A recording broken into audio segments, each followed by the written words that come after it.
Good afternoon, my friends. Today we are testing a New Zealand wine, which is Bell Ranger from Gisborne area. We see that it has a beautiful yellow color and with a lot of fruity aromas of green apples in this case, not yellow, green.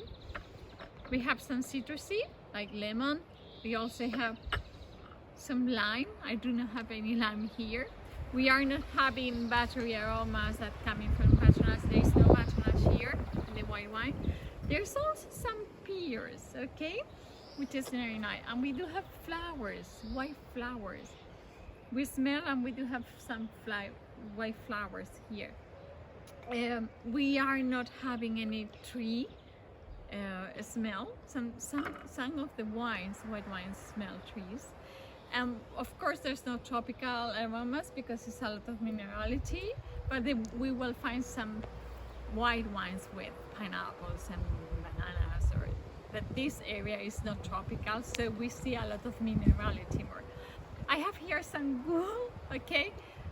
There is no wet wool, but there are some wines that they smell well good.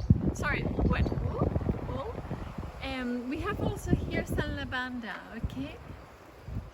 There is no lavanda areas on this, aromas on this wine, but we could find in other wines, okay? So this is all the nose in the Bell Ranger. Enjoy. Cheers.